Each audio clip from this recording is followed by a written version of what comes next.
Estoy convencido de que mucha gente que acude a ese lugar sagrado, como es el monasterio del Escorial, desconoce uno de sus secretos más singulares.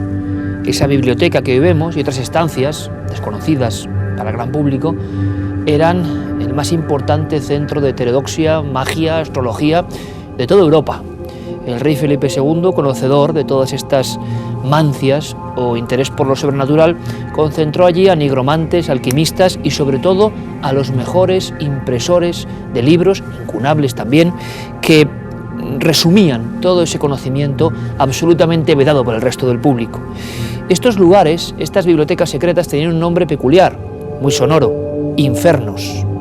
Se llamaban así porque solo estaban en ellos los libros que ni siquiera el inquisidor general podía consultar.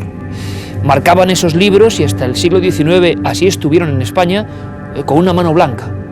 Quería decir eso, pecado mortal hasta para el censor de libros. ¿Qué contenían esos ejemplares?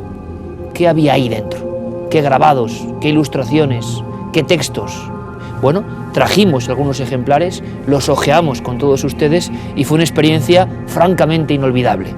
Así fue el infierno, así se abrió la portezuela de esa biblioteca secreta de cuarto milenio.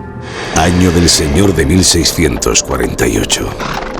La cruenta guerra de los 30 años, por la que tanta sangre se derramó en la vieja Europa, toca a su fin.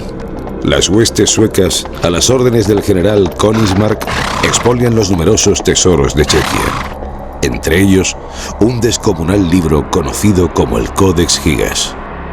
Hay quien asegura que los suecos robaron lo más valioso de toda Praga.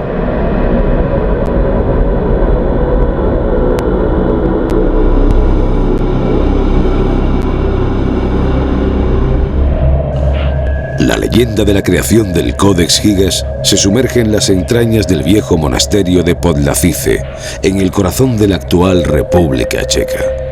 Allí, hace siglos, una tormentosa madrugada, un monje copista condenado a morir emparedado para purgar un grave pecado, decide redimirse ante sus compañeros, elaborando la obra en una sola noche. El religioso angustiado comienza a elaborar un cometido para el que necesita poco menos que un milagro. Una y otra vez sumerge la pluma en el tintero y la desliza sobre el pergamino para plasmar los sagrados textos. Las horas transcurren. De sus dedos comienzan a brotar callosidades. Sudoroso y tembloroso, sigue con su cometido a sabiendas de que va a resultar imposible. Cuando la madrugada está a punto de ceder su testigo al alba, el fraile toma una decisión que va en contra de sus más arraigadas creencias, en contra de su fe, en contra del mismísimo Dios. Pacta con el diablo para que le ayude a concluir su obra.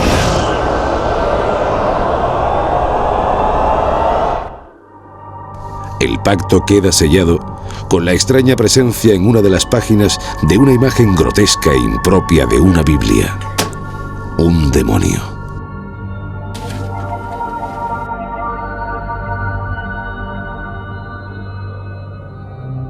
El Codex Gigas fue considerado la octava maravilla del mundo.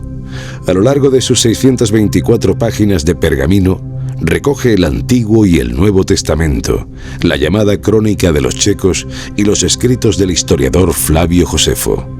En total, 75 kilos componen esta impresionante obra de arte, para cuya elaboración fueron sacrificados 160 asnos.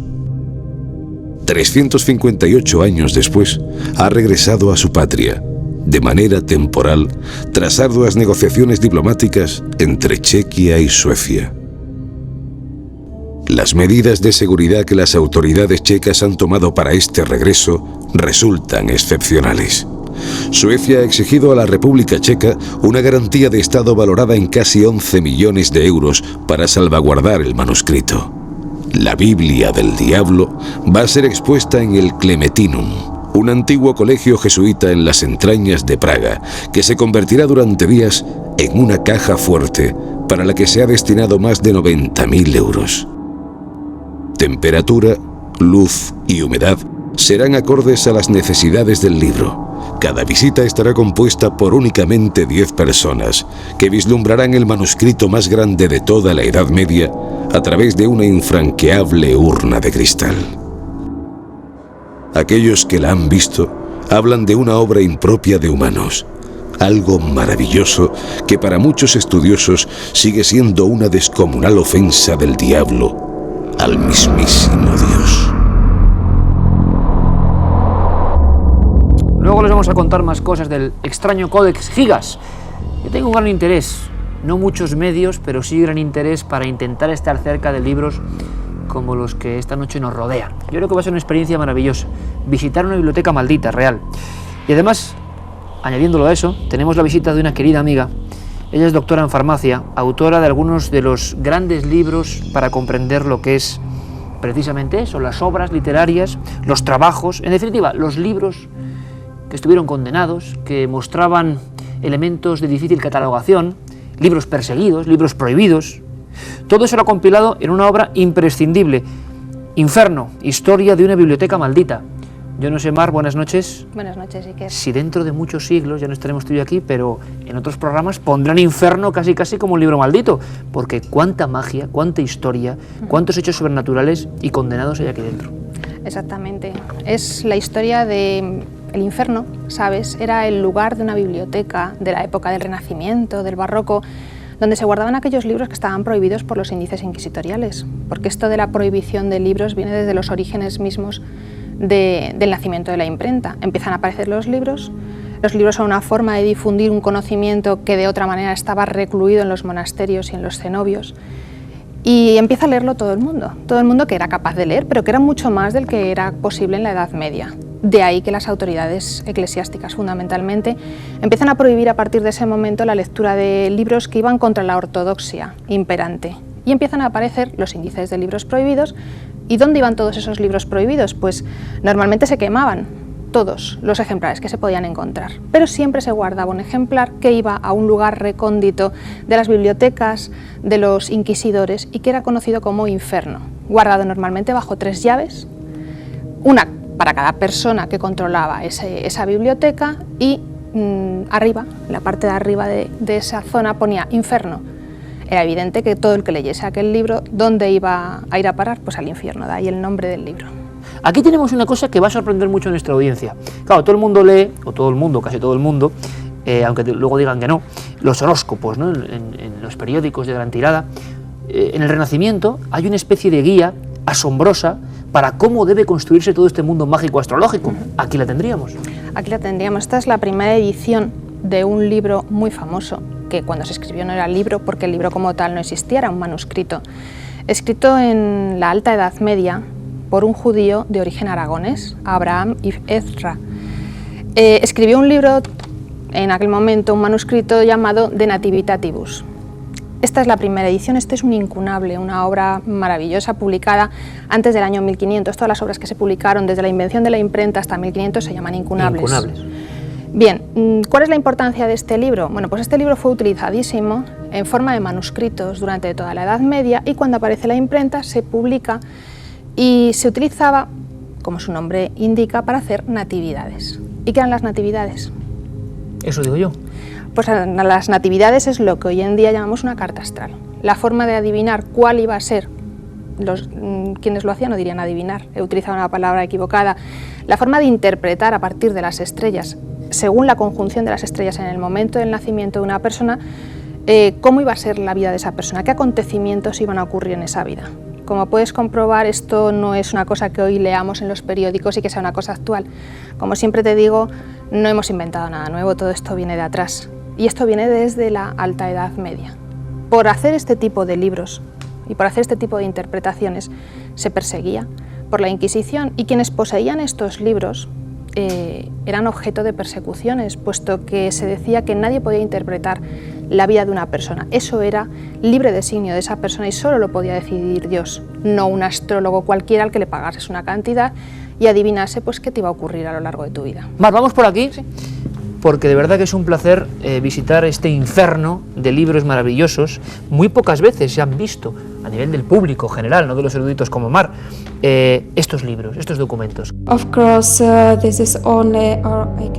Por supuesto, esto es solo la leyenda. Pero esta leyenda se contaba a los ocasionales invitados de la Kunstkammer de Rodolfo II. Kunstkammer era el lugar donde se guardaban las colecciones. La leyenda tiene muchas variantes. Por ejemplo, los nobles ingleses y Sir William Scrooge oyeron una versión de la historia en la que el monje fue encerrado en una celda. 40 o 50 años después, la celda fue abierta y se encontró al monje y el libro, que dijo haber escrito la Biblia con la ayuda del diablo. Estoy hablando aquí con mi amiga Mar Rey, la doctora en farmacia, escritora y autora de Libros Malditos, como obra, como compilación única en su género, yo creo en castellano, o Inferno. Y estoy disfrutando, me estoy dando cuenta de cosas que me asombran y espero que lo compartan con nosotros. Me estabas diciendo, Mar, en nuestro recorrido por esta especie de biblioteca, que este es el gran bestseller, el gran libro de magia de la antigüedad. Exactamente, es la filosofía oculta, de oculta filosofía de Agripa. Agripa, que fue muchas cosas en la vida. Hizo diversos estudios, trabajó incluso en la corte de Carlos V, nuestro Carlos I de España, el gran emperador. Era una especie de asesor del rey, ¿no? Sí, escribía por orden de su tía, de la tía del propio emperador. Se dedicaba a compilar toda serie de documentos, pues una especie de historiador del reinado de su tío. Pero a su vez se interesó por todo tipo de conocimientos que podríamos llamar ocultos y que conformaban lo que en la época se ha llamado la magia natural, que no tiene nada que ver ni con prestidigitaciones ni con conejos sacados de chisteras. Eso es otra historia, eso es en el momento actual. La magia natural lo que intentaba descubrir era qué había, cómo se producían los acontecimientos extraordinarios que los hombres de la época veían ocurrir diariamente, porque se producía una tormenta, porque se producían volcanes, terremotos. Todo este tipo de circunstancias estaban escritas en estos libros, pero a su vez el libro de Agripa recoge todo lo que hacían los magos de la época. Bien, pues como te decía, el libro de Agripa nos cuenta cómo esos magos naturales decían, bien, pues si es una reproducción, lo que nos interesa es ver cómo podemos llegar al conocimiento absoluto que está en el macrocosmos. ¿Y cómo se llega a ese conocimiento absoluto? Pues ascendiendo por la escalera del saber y utilizando a los seres que están intermediarios entre el hombre y Dios. ¿Y quiénes son esos seres intermediarios? Los ángeles, según la cultura cristiana, los daemones, que no son los demonios, no hay que confundirlos, según los neoplatónicos, la cultura platónica. Entonces, este libro es un verdadero compendio, entre otras muchas cosas, de cómo llegar a hacer práctica esa llamada magia ceremonial, cómo invocar a esos espíritus intermedios para que ellos te sirvan de contacto con el ser superior y poder acceder a ese conocimiento superior. Casi nada. Aquí tenemos otra cosa. Mar, yo sé que tu tesis doctoral tenía que ver con los remedios, la terapéutica en la época de los Austrias, sí. Y claro, a veces se tocaba lo mágico, la alquimia, hornos alquímicos. La semana pasada hablábamos de Newton y su horno alquímico. Va por ahí este sí. ¿Qué libro es este? Esta es la magia natural, de Magia Naturalis, de Giambattista della Porta, que es un noble napolitano, muy interesado en todos estos temas, igual que Agripa, casi contemporáneo de él, unos años posterior.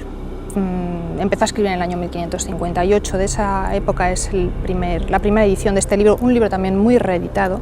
Della Porta estuvo interesadísimo en todo tipo de temas, no solamente en el de la magia natural, y uno de esos temas interesantes fue el de la alquimia. ¿Qué estamos viendo aquí, Mar, por cierto? Aquí estamos ¿Qué significaría viendo, esto? Estos son aparatos de destilación. Esto es un destilatorio. Vamos a ver, tú aquí, en esto, que se llama un alambique, pondrías tu medicina, tu planta medicinal. Toda la terapéutica hasta el siglo XIX está basada fundamentalmente en plantas medicinales. Estas plantas medicinales se disuelven, no se disuelven, se incluyen en alcohol, que se utiliza para extraer los principios hidroalcohólicos presentes en la planta. Se pone al fuego, con ese calor los principios activos disueltos en el alcohol se evaporan, pasan por esto, que es un refrigerante, donde ese vapor se va transformando en líquido y se recoge aquí, en este recipiente, o se echa directamente a esta barrica. ¿Qué es esta sustancia aquí recogida? El medicamento, como tal. Construcción de farmacéutica. Exactamente. Se decía, pues no tenía ninguna importancia, no tenía ninguna validez. Pues sí, experimentos actuales han demostrado que lo que se estaban extrayendo eran los alcaloides. Los alcaloides como tales no se conocen hasta el siglo XIX, pero que no se conocieran químicamente no quería decir que no existieran. Realmente existían. Y sabían extraerlos. Y realmente sabían extraerlos. 300 años antes. Pues claro que sí, no, y mucho más antes. Lo que pasa es que estos son los primeros textos que se empiezan a publicar sobre la materia. Por cierto, luego hablaremos un poco del Codex Gigas. Una cosa, Mar, ven por aquí. ¿Hubo muchos autores, no solo libros condenados, sino autores condenados? A los que sí, les puso la cruz. Claro, por supuesto. ¿Alguno de ellos llegó a ser ajusticiado? Ajusticiado como tal, por ejemplo, Giordano Bruno. Bueno, pues Giordano Bruno, padre de la murió quemado. Mnemotécnica. Exactamente, por la publicación de todos sus textos. Y con la lengua atada, decían, para que no hablasen. Sí, un adelantado de su época. Lo comentaremos en el túnel del tiempo. Tenemos aquí otra cosa, ¿qué es esto? Fisonomía y varios secretos de la naturaleza. Esto es lo que se conoce como un libro de secretos. ¿Libro de secretos? Sí, un término muy coloquial, muy habitual en la época de la que estamos hablando, en el siglo XVI fundamentalmente, aunque también se siguen editando en el siglo XVII, y que se inventó, digámoslo así, en Italia, donde surgen los profesores de secretos, personas que se dedican a viajar por todo el mundo conocido en aquel momento, normalmente por toda la cuenca del Mediterráneo, a recoger conocimientos tanto de amas de casa, como de herbolarios, como de herreros, como de alquimistas, metalúrgicos, todo tipo de personas que supieran hacer algo con las manos, que supieran transmutar, sí, transformar la materia. Arte, ¿no? Exactamente. Y entonces recogían todos esos conocimientos que ellos llamaban secretos, porque evidentemente era el secreto del artífice que se lo había enseñado, y los compilaban en estos textos. Aquí se ha reproducido, como ves, el libro a gran escala para que se pueda ver fácilmente, pero mira, el texto era así. Los libros eran de este tamaño. Esto es una reproducción facsimilar. Esto originalmente actual. Se llevaba así. Sí, se llevaba así. Bolsillo. Son los primeros libros de bolsillo. Y hablamos del siglo XVI. Hablamos del siglo XVI. Caramba. Estos son verdaderos bestsellers. Libros de secretos son fundamentalmente de autores italianos, pero también hay autores de otras nacionalidades. En este caso, Jerónimo Cortés, un valenciano, que publica esta Fisonomía y varios secretos de la naturaleza, primera edición de 1598. Este libro, mira, como puedes ver aquí, están expurgados, según lo manda el decreto de la Santa Inquisición de 13 de junio del año de 1741. Expurgado quiere decir, en este caso literario, Mar, que estaba convenientemente ya filtrado. Exactamente. ¿Eliminado o censurado? Ya se había eliminado. Se cogía una primera edición, se tachaba, esa primera edición quedaba tachada, pero si se quería volver a publicar, se eliminaban los párrafos que habían sido tachados, expurgados, como propiamente su nombre indica, y se publicaba nuevamente. Curioso, libros de bolsillo, siglo XVI. Sí. Y aquí tenemos una figura, que están viendo también allí, que nos inquieta un poco ahí, toda una iconografía potente, ¿verdad? Repito mucho la palabra iconografía, pero es que es verdad. Es este niño, Tribunal de Superstición Ladina. Cuéntame. Este libro está escrito por un canónigo, el doctor Gaspar Navarro, un canónimo oscense. Huesca y toda la zona del Alto Aragón es una zona rica en procesos de brujería, sobre todo porque venía de la influencia del sur de Francia, donde sabes que fueron ajusticiadas muchas mujeres por ser brujas, decían. La mala fama siempre nos la llevamos los españoles, los que tenemos la leyenda negra de haber quemado todo tipo de herejes. En realidad nosotros no, España de la época no se quemó. Se quemó muy pocas brujas, por no decir prácticamente a ninguna. Sin embargo, Alemania, sí, hombre, Alemania multiplicó por 10 sí, o más. Sí, se quemaron en Alemania. Los estudiosos están calculando en torno a las 600.000 personas, en su gran mayoría mujeres, llevadas a la hoguera por prácticas de brujería. Es decir, la mala fama nos la llevamos nosotros, sí, pero suele ocurrir. Sí, ¿Y este libro estaba destinado a eso, a llevar a gente a la hoguera? Está destinado a intentar curar todo tipo de supersticiones que existían en la sociedad del momento. Como sabes, era una sociedad fundamentalmente analfabeta, eran pocos los que sabían leer, y los pocos que sabían leer siempre pertenecían a altos estamentos sociales del momento, Y entonces, bueno, pues lo que hacían los canónigos y los sacerdotes desde sus púlpitos era adoctrinar a toda esa masa analfabeta sobre lo que era verdadero y lo que no era verdadero, lo que podía ser aceptado por la Iglesia Católica y lo que no podía, prácticas que se hacían habitualmente y que no podían ser aceptadas. Por ejemplo, pues curación de enfermedades con ensalmos, curación de enfermedades pues con los saludadores, que es el oficio que más me gusta a mí del momento. Saludadores. Un saludador que daba salud, como su propio nombre indica, y que tenía que tener unas características muy concretas y determinadas. Ser el séptimo hijo varón de una familia en la que solamente hubiese varones y haber nacido en el paladar con una marca distintiva que se llamaba la rueda de Santa Catalina. La rueda de Santa Catalina, sí. séptimo hijo. También se ha hablado en algunas tierras como al revés, ¿no? Ejemplo de maldición. La maldición de séptimo Sí, hijo, eso es típico en Galicia, ¿no? Que es el hombre lobo, el lobisome. Exacto. ¿Qué diferenciaba un lobisome de un saludador? Pues que el saludador nacía con la rueda de Santa Catalina y el lobisome no. Esa es la diferencia. Caramba. Entonces, ese era un nacimiento Y eso maldito. estaba prohibidísimo, hacer de saludador. Sí, claro. Bueno, estaba prohibido en cierta medida porque yo he encontrado en los documentos, por ejemplo, del archivo de Simancas, que conservan toda la documentación de la Casa de Austria, saludadores contratados por la propia corona para que curasen. ¿De qué curaban los saludadores? Pues curaban de la rabia. De la rabia. Una enfermedad incurable hasta el siglo XIX, cuando Pasteur descubre la vacuna para curarla. Claro, que te picase un perro, o sea, que te mordiese un perro rabioso, sabías que te iba a conducir a la muerte, pero además lo malo en este caso no era morirse, era como te morías, porque te morías con unos dolores espantosos, ¿no? Era una agonía tremenda. Entonces hay documentos en los que se contratan a estos saludadores para que cuiden a los ganados, curen a los ganados, saluden a los ganados, les den salud a través de la saliva, porque la saliva era la que tenía la propiedad terapéutica por esa rueda de Santa Catalina que había en el paladar. Y este libro iría un poco a cazar a esos saludadores. Este libro recoge ese oficio, entre otros muchos oficios que yo siempre me refiero a ellos como oficios malditos. Entonces, como puedes ver en el subtítulo, lo que podríamos llamar hoy en día subtítulo, dice: se condena lo que suele correr por bueno en hechizos, agüeros, ensalmos, vanos saludadores, maleficios, conjuros, arte notoria. Es decir, todo un conjunto de prácticas que hoy en día quizás se hayan perdido todas, pero y que para son remarcar impresionantes. el dibujo. El dibujito, sí. Hablando de dibujos, Mar, vamos, Sí. yo de verdad que me quedo fascinado. Yo creo que el Codex Gigas puede ser el final lógico, ¿no?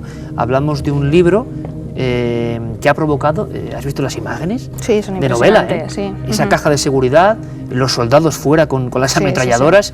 Tan importante es esto, ¿eh? Sí, es el manuscrito más grande conservado en el mundo. Ya ves, pesa 75 kilos, tiene un tamaño impresionante.